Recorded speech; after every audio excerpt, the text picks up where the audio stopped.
¿Qué es lo que lleva a un país a, por ejemplo, embarcarse en una guerra? ¿Por qué surgen, prosperan y decaen las instituciones internacionales? ¿Un país guía su política exterior solamente por sus intereses o en ella también pesan la ideología, las creencias y las identidades?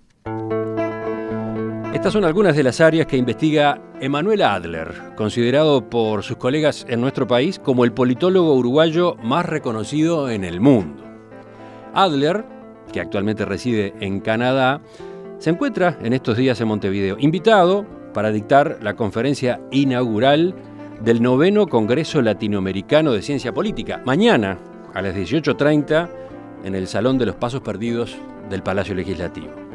Bueno, aprovechando que el profesor Adler está aquí, les proponemos conocerlo a él y explorar también su visión del mundo, de lo que está pasando hoy en el planeta.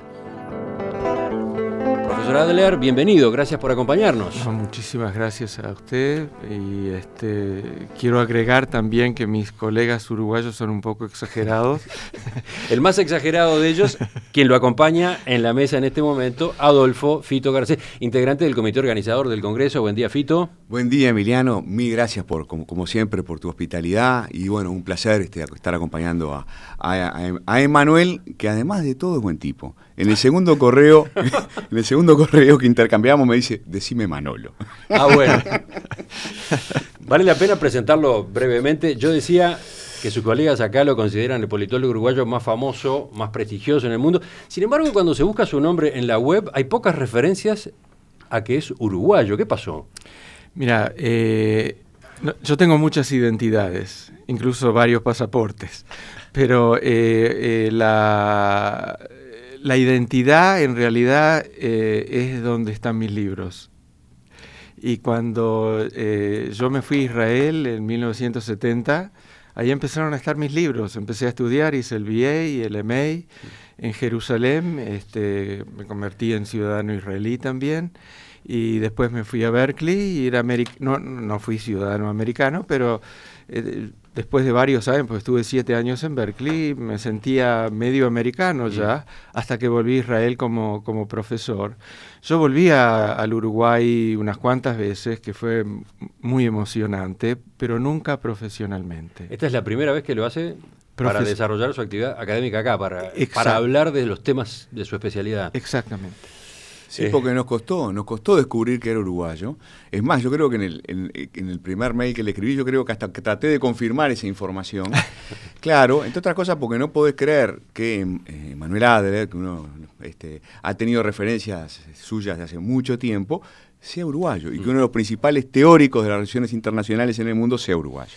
Quedó dicho al pasar en el propio relato que hacía recién el profesor Adler.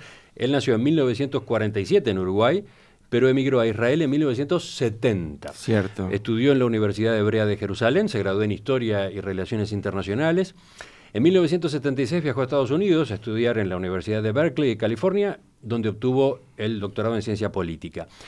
Ahora está radicado en Canadá. Trabaja en la Munk School of Global Affairs de la Universidad de Toronto.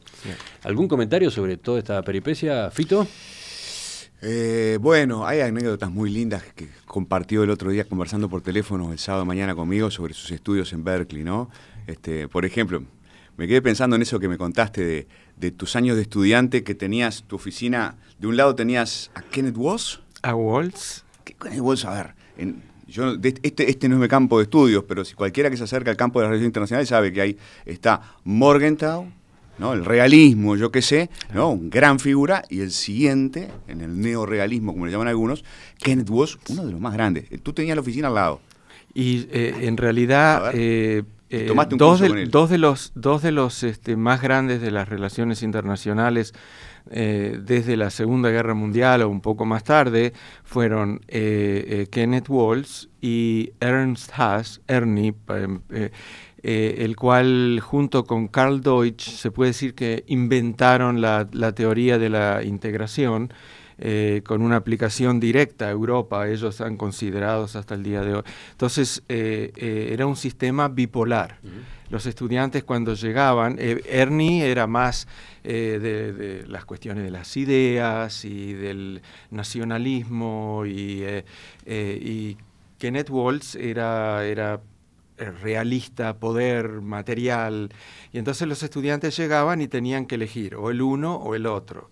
Yo fui del lado de Ernie Haas y entonces me empecé en realidad yo iba a hacer un doctorado sobre América Latina, y él me dijo, no, yo quiero, yo ya me sentaba en la pieza de él porque muy rápidamente me convertí en su asistente y me puso unos libros y me dijo, lee. Y leí esos libros que era sobre la relación entre el conocimiento y el poder, y como se dice, el resto es historia.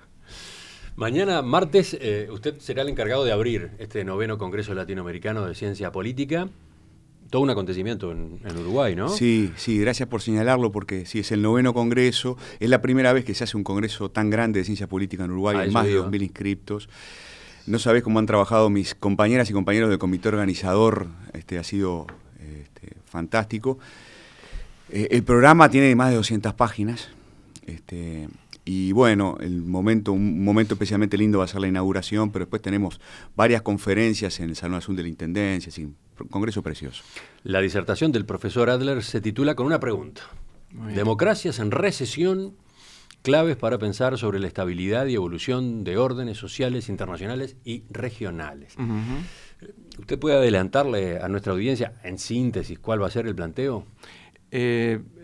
Van a ser más de un planteo, pero lo que yo quiero hacer es presentar un libro que estoy terminando, más o menos con ese título, pero es una teoría que vengo desarrollando desde que estuve en jardinera. ¿Sí? Sí. Muy precoz. Y yo la llamo evolución cognitiva. Como cognitiva no me refiero psicológicamente, sino socialmente. Ahora entiendo. Del conocimiento colectivo. Y en realidad, para resumirlo rápidamente, es la evolución de las prácticas, porque yo defino los órdenes sociales, incluso los internacionales y regionales, como cúmulo de prácticas y de lo que yo llamo comunidades de prácticas. El libro, entonces, desarrolla una teoría de evolución que no tiene nada que ver con Darwin y todas esas cosas, survival of the fittest, y yo desarrollé mis mecanismos sociales de cómo evolucionan las prácticas, las órdenes sociales por intermedio de las comunidades de práctica, y lo aplico a el orden europeo contemporáneo, al ciberespacio y al orden corporativo mundial. Y además, en contraste con la mayoría de mis colegas, en vez de ver un orden internacional o un orden mundial, yo veo varios, múltiples órdenes sociales sobreimpuestos. Quiere decir que si hablamos, y quizá vas a estar interesado más tarde de charlar un poco de, como dijiste, de qué está pasando, no es solamente, no es de un orden mundial, sino pueden haber cambios de órdenes en un área, ya sea física o de un tema determinado, y en otro no, y en otro hay resistencia. Entonces, también es parte del libro. Ya volveremos sobre eso, quizás con la aplicación práctica en algunos asuntos justamente de la agenda de estos días. Pero volviendo al título de la conferencia, ¿están en recesión las democracias en América Latina? Eso es lo que yo te iba a decir. Déjame responsabilizarme y responsabilizarnos de la consigna. En verdad, cuando en las primeras reuniones del comité organizador del Congreso decíamos, bueno, todo Congreso tiene una consigna. Y la consigna tiene que ser una consigna de verdad, tiene que ser como la columna vertebral del Congreso. ¿Y cuál es el tema? ¿De qué queremos discutir? ¿De qué queremos proponerle a nuestros colegas de América Latina que discutan en este momento y en este lugar, en Uruguay?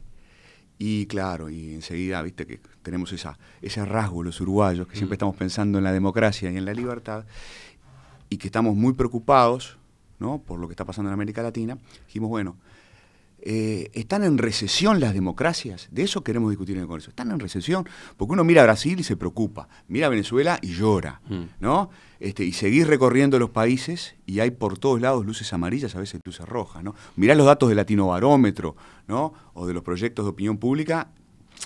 En fin, entonces, claro, como queríamos que esta consigna estuviera planteada desde el principio, le dijimos al profesor Adler, bueno, mire, no necesariamente su tema, pero usted podría enfocar su conferencia desde este punto de vista, y entonces lo llevamos quizás para otro lado, pero un lado que le apasiona también. Sí, quisiera agregar que gracias al profesor Garcés me tomé un curso. Me hice un BA en democracia y en América Latina, porque mi primer libro fue sobre América Latina, Argentina, ciencia y tecnología de América Latina y especialmente Argentina y Brasil, energía nuclear y computadoras. Pero después me fui a lo que se llama el mainstream, el centro de las relaciones internacionales, y no volví en el sentido funcional a América Latina. ¿Y ahora cómo que hizo un curso? ¿Qué quiere decir? No, digo, cuando me enteré del tema me puse a trabajar un poco sobre América Latina, enterarme un poco más. Y yo en mi trabajo, como te mencioné antes, perdona que te tutee, no sé si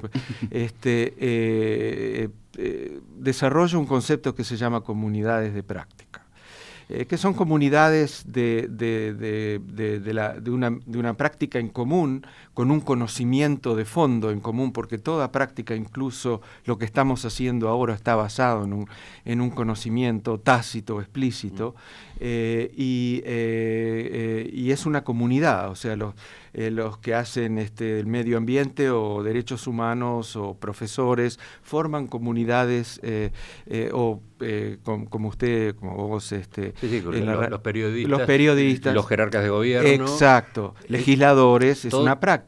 Todos esos actores terminan conformando una comunidad de práctica en un determinado asunto. Exactamente, y las prácticas en realidad nos crean a nosotros, porque primero existe la legislación antes que pueda existir un legislador, ¿cierto? Entonces yo me puse a pensar en América Latina y en el Uruguay, y dije, bueno, quizás puede ser un poco idealista, pero voy a presentar al Uruguay como una comunidad de práctica democrática. Es una idea hermosa.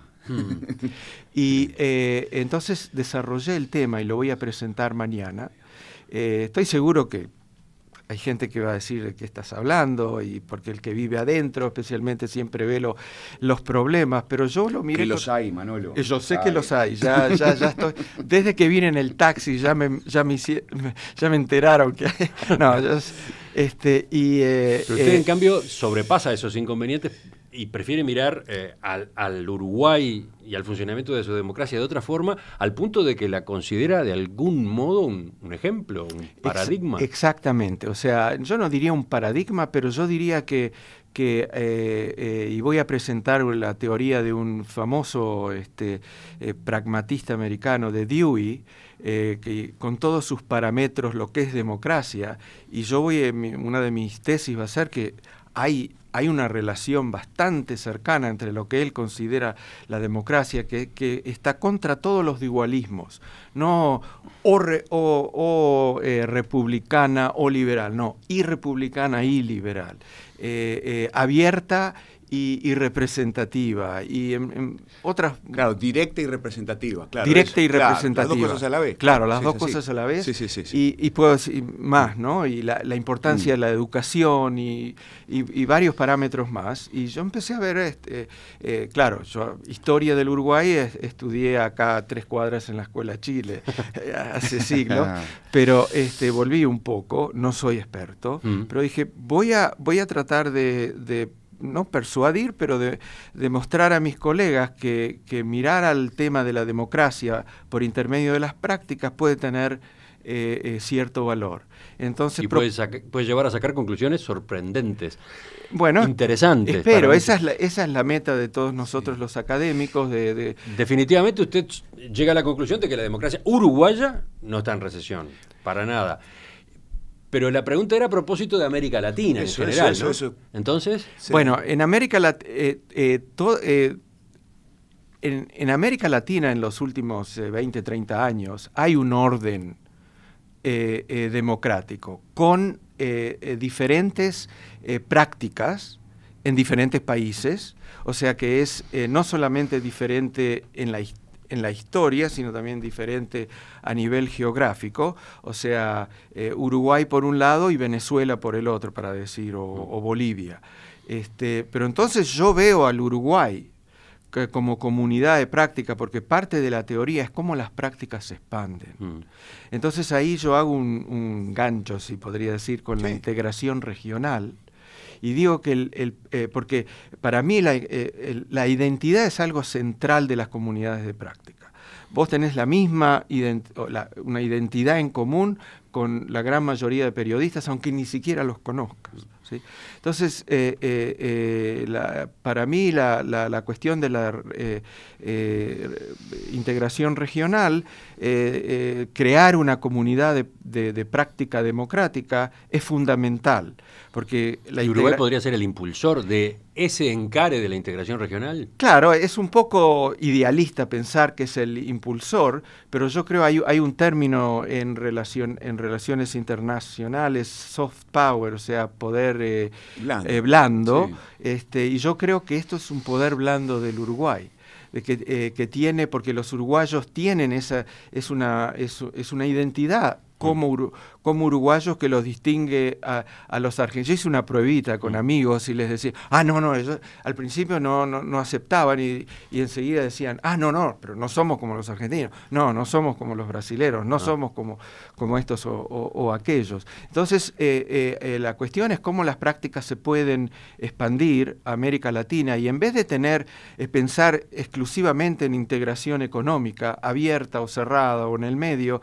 pensar de crear una comunidad de práctica democrática, no donde haya una cláusula de democracia, sino democracia a la cabeza y que hayan cláusulas y organizaciones e instituciones de economía y sociales, etcétera, para impulsar la integración. Lo que usted sostiene es que la integración latinoamericana debería priorizar, tener como eje, como base, las prácticas democráticas. Creo que sí. Y como complemento, en todo caso, lo que hasta ahora ha parecido prioridad, lo económico, lo comercial, etc. Yo diría como medio. Como medio. Como claro. medio. Es que déjame Phil, aportar una reflexión. A mí siempre me intrigó mucho este asunto de que en América Latina nos hemos preocupado, yo creo que desde 1850 quizás para adelante, mucho más por lo económico que por lo político. A ver, creamos la Comisión Económica para América Latina, creamos la CEPAL a mediados de los 50. Sí. ¿Y por qué no creamos la Comisión para la Democracia? Si el principal drama que tiene este continente es el fracaso de la democracia. Tú que conoces Brasil, ¿viste lo que es la controversia sobre el desarrollo económico en Brasil desde 1920, 1930 para adelante? Es 35, espectacular. Claro. Sin embargo, no encontrás un debate de esa sofisticación sobre la política brasilera. La ventaja que tenemos, yo creo que parte de lo que explica nuestra ventaja en términos democráticos, es que hemos acumulado, ¿no? Hemos aprendido, hemos olvidado, hemos avanzado, hemos retrocedido, pero siempre pensando en la democracia. Caudillos y doctores, blancos y colorados, ¿no? Un siglo y medio más, ¿no?, de discusiones sobre cómo construir el autogobierno. Sí. Y esa es nuestra ventaja comparativa. Sí, yo quiero agregar que en Uruguay, más que en otros países, porque tenés incluso del otro lado del charco tuvo experimentos populistas bastante importantes. En Uruguay hubieron momentos de luchas con violencia, con golpes de Estado, etcétera, etcétera, pero eso era un momento de desequilibrio. El equilibrio después volvía y el equilibrio era el democrático. Si me permitís un minuto, cuando Europa comenzó, después de la Segunda Guerra Mundial, a integrarse, la idea de Schuman y Monnet no era hacer integración económica, era convertir a Europa en una zona de paz, terminar los cientos de años de guerra. Claro. Entonces, ¿cómo se hace eso? Bueno, vamos a empezar con una comunidad del carbón y del acero, y el resto fue historia. O sea que todas las organizaciones y las instituciones y las prácticas económicas, etcétera, etcétera, fueron medios para lograr lo que en realidad se logró, y es un valor que yo espero que no se pierda, aunque se puede perder, está hackeado. Esta comunidad. Y yo me pregunto entonces, voy a preguntar mañana, ¿cuál es esa meta fundamental de América Latina como fue la paz Es la democracia. Es exactamente, exactamente. Implica replantear el Mercosur, por ejemplo, ¿no? Esa es la respuesta. No solamente replantear el Mercosur, sino además, quizás, como consecuencia, si se va por ese camino, simplificar la integración, ¿no? Porque estamos inundados de mecanismos y organizaciones, ¿no? No solo 100%, 200%. ¿Cómo se explica el resurgimiento del nacionalismo populista en Europa y en Estados Unidos? ¿Trump es un peligro para América Latina o más bien una oportunidad? De algunos de estos temas expondrá el profesor Emanuel Adler mañana en su discurso, en su conferencia de apertura en el 9º Congreso Latinoamericano de Ciencia Política. Nos estamos anticipando, estamos charlando con él esta mañana. Profesor Adler, tengo algunos mensajes muy personales de gente que lo ha conocido. Por ejemplo, Juan, que dice que con Manolo Adler coincidió en Berkeley, en el Departamento de Ciencias Políticas, y le envía los saludos, en fin, se está reencontrando con usted por esta vía. Y yo le mando un saludo muy grande también.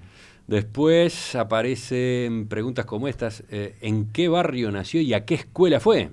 Teniendo en cuenta que hace tantos años que está fuera del Uruguay, ¿no? Yo viví en la calle Canelones entre Ejido y Yaguaró y fui a la Escuela Chile, con mucha honra. Pero después pasó buena parte de sus primeros años en Piriápolis, ¿no? Sí, claro, mi padre tenía un hotel ahí y tuvo una niñez de película. Frente al mar, era el hijo del dueño del hotel, podía abrir la ladera sin problema. Sí, me crié en Piriápolis. Era el Hotel Rambla, ¿no? El Hotel Rambla, y tengo un cariño enorme, no solo por el Uruguay, pero por Piriápolis en especial. El profesor Adler es un teórico de las relaciones internacionales, ya lo hemos dejado claro. Entonces, a la luz de sus aportes en esta materia, ¿qué dice a propósito del cambio en el escenario que se dio a partir de la victoria de Donald Trump en Estados Unidos, o antes el Brexit, que determinó la salida del Reino Unido de la Unión Europea?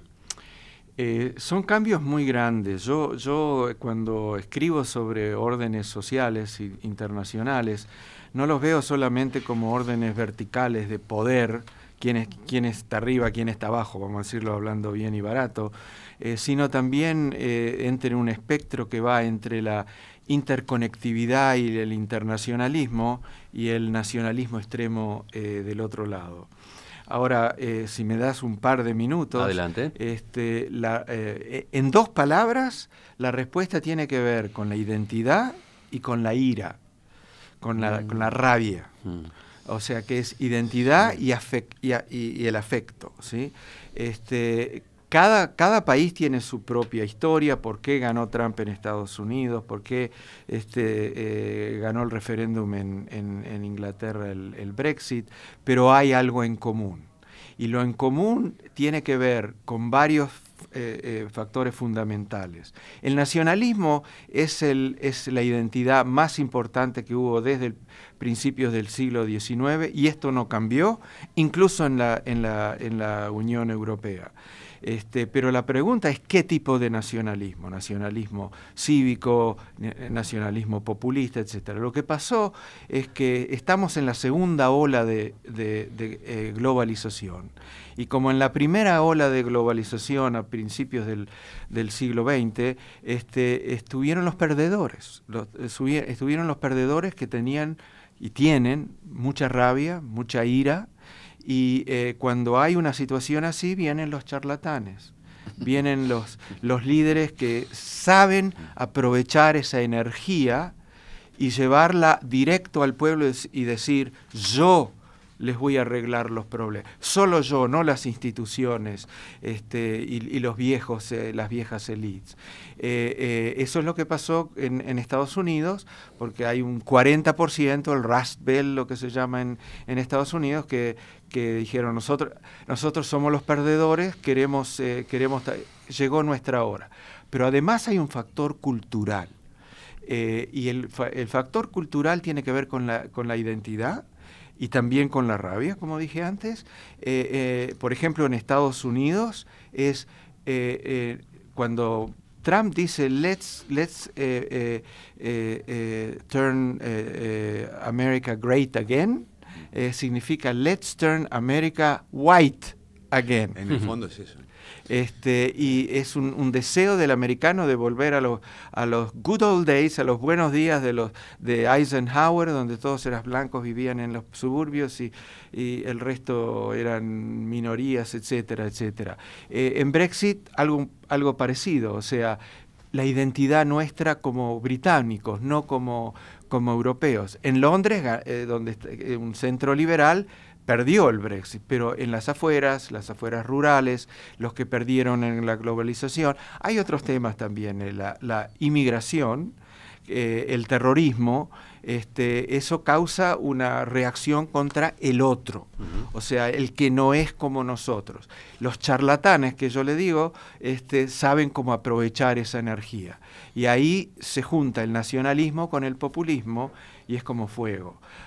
Ahora, contestando a tu pregunta, es un problema para América Latina en cierta medida, pero también si uno se basa en la noción que hay no solo un orden, sino hay muchos órdenes internacionales superimpuestos, es una oportunidad para América Latina. Quizás habría que empezar repasando por qué es un problema.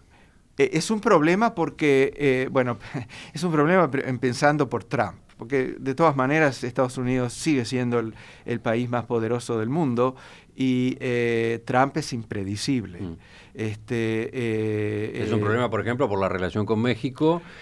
Es un problema, por ejemplo, porque promueve una economía más cerrada. Exacto, exactamente. Y yo creo que esta es la oportunidad para formar una comunidad sudamericana democrática, reforzar la región del punto de vista de integración, que sea diferente, que no sea parte, si es que Trump puede caer al final con Russiagate, ¿sí? No creo. ¿Puede caer, perdón? Por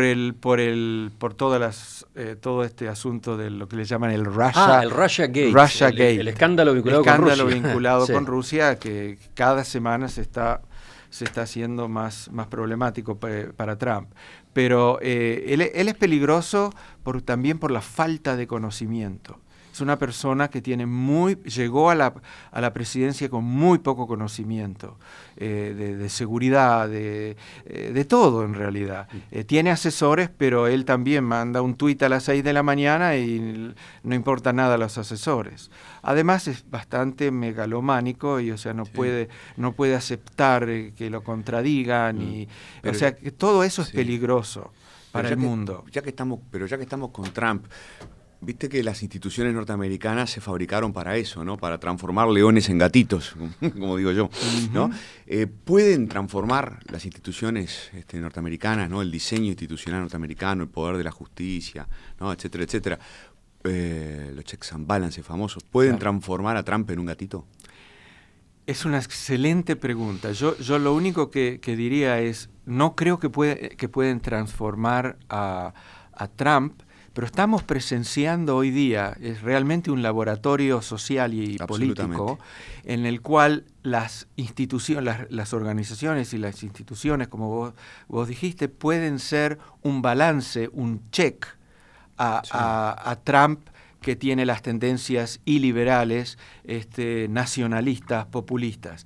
Y no hay respuesta. Yo no sé la respuesta, no creo que nadie sabe la respuesta. Lo estamos presenciando. Ya lo han frenado mucho. Ya lo han frenado, sí, pero no del todo. No del todo. Y él también tiene todavía cartas en la manga que puede jugar.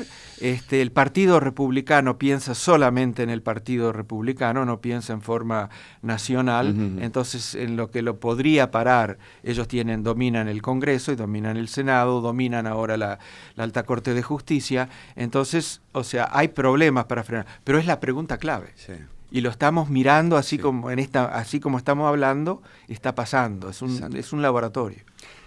¿Hay una crisis de las instituciones internacionales hoy? Hay una crisis. La crisis no empezó con Trump y no empezó con Brexit. Las instituciones en realidad están basadas en las prácticas. Las instituciones son prácticas congeladas. Y lo que estamos presenciando en realidad, si lo pongo en términos de mi teoría y sin entrar en teoría, es la confrontación entre dos constelaciones de comunidades de práctica, una que quiere defender las prácticas y por lo tanto también las instituciones y organizaciones internacionalistas, la OTAN y la Unión Europea, los que formaron el orden internacional desde la Segunda Guerra Mundial, y los que se van al otro lado, Erdogan y Orbán y Trump y Duterte y Maduro, y puedo seguir dando nombres porque no nos faltan. Y estamos presenciando esa confrontación. ¿Estamos presenciando esa confrontación y podemos atisbar el resultado? No. ¿El desenlace? Ese punto es muy interesante digamos, de lo que yo llamaría la cosmovisión y la epistemología en última instancia del profesor. Sí, mira, yo no creo en el determinismo histórico. Yo tengo una concepción de progreso que es, vamos a decir, en inglés se dice middle ground, o sea, en el medio. Yo no creo en amor, flores o sea, soy liberal afectado por el iluminismo, no liberal en el término neoliberal. Sí, esa es una precisión que el profesor Adler hace todo el tiempo. ¿A qué se refiere cuando usa el término liberal? Él se remite a la Revolución Francesa. Me refiero a los valores liberales de igualdad, de libertad y de solidaridad. A eso me refiero. Prensa libre, no solamente democracia, ir y poner el voto una vez cada 4 años o 5 años.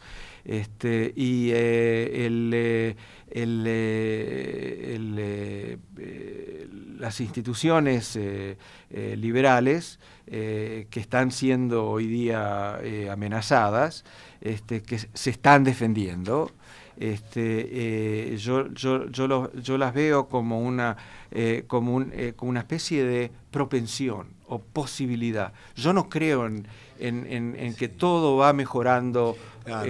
Yo pienso que, o sea, para mí la evolución en términos normativos es reversible. Claro. Quiere decir que si hay progreso también hay retroceso. Puede ser local y no mundial. O sea que pero por otro lado no veo como todo va. O sea, en un relativismo que sería el otro extremo. Yo tomo un punto medio en el cual ciertas prácticas, vamos a ponerlo así, los puntos sobre las íes, son mejores que las otras.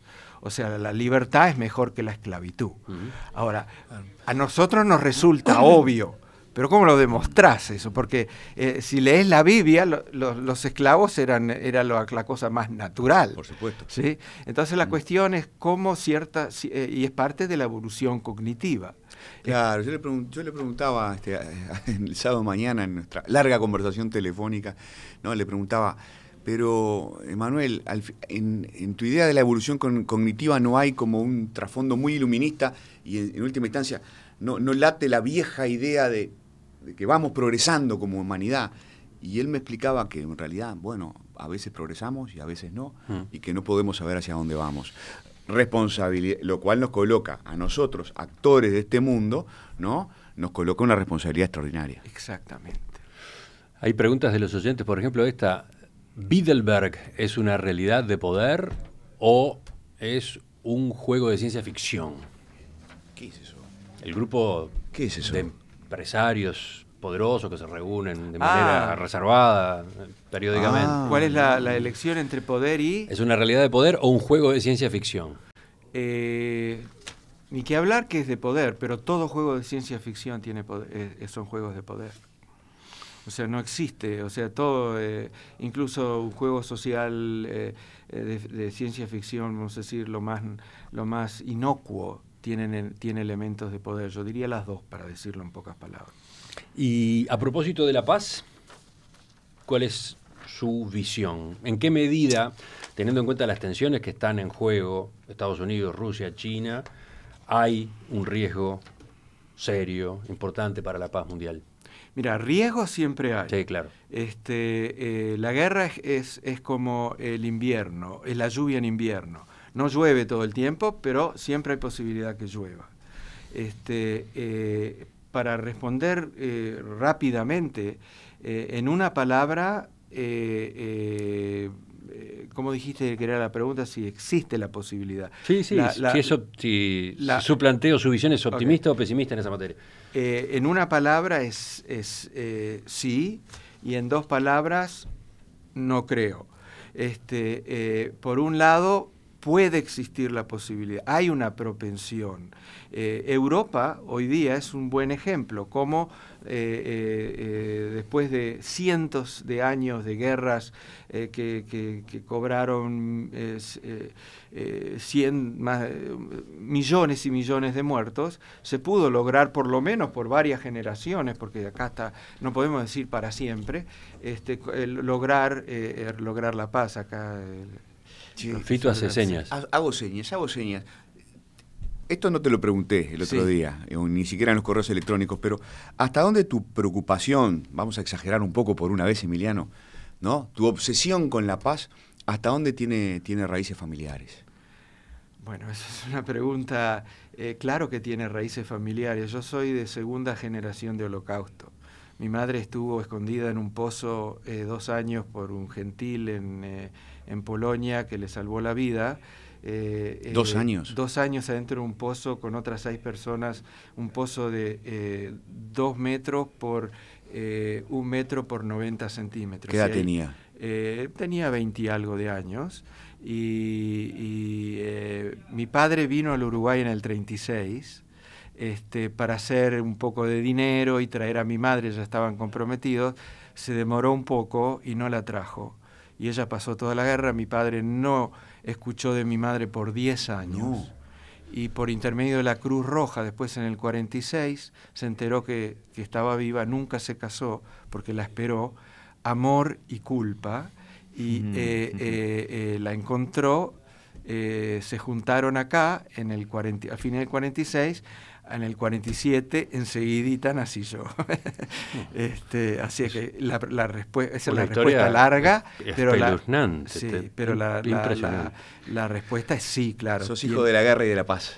Sí, pero, o sea, tengo una gran aspiración. Claro. Si alguien me pregunta qué son las relaciones internacionales, por más que nosotros somos científicos y no tenemos, o sea, las normas son muy importantes, nos guían las normas, pero el deseo de paz, que es un problema internacional, el problema del orden anárquico, es fundamental.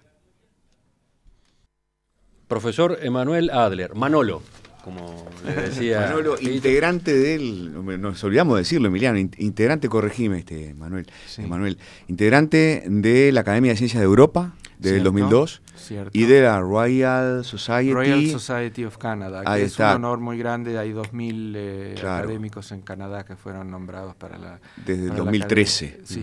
Sí, yo escuché el otro día el discurso que hiciste, está en YouTube, el discurso que hiciste cuando te nombraron, cuando ingresaste. Un discurso breve, 15 minutos. Sí. Ha sido un gran gusto tenerlo aquí esta mañana, aunque claro, quedaron temas que vale la pena examinar en otra oportunidad. Capaz que por teléfono podemos seguir en contacto en el futuro. Ni que hablar. Y de esa manera usted mantiene también el vínculo con el Uruguay. Este es bueno, no el comienzo, digamos que sí, que es el comienzo de una nueva etapa para mí. Qué lindo, que así sea. Bueno. Gracias entonces por venir hasta aquí, gracias Fito. Gracias por invitarme. Preguntan algunos oyentes, ¿las conferencias magistrales del Congreso, las que tendrán lugar en el Parlamento y en la Intendencia, son abiertas al público? Mucho me temo que no, hay que registrarse, pero sí, gracias a la generosidad de Emanuel, vamos a publicar en el próximo número de la Revista Uruguaya de Ciencia Política la versión final de su conferencia. Y eso va a estar en papel y va a estar online. Así que bueno. Hasta pronto entonces. Hasta pronto y muchas gracias.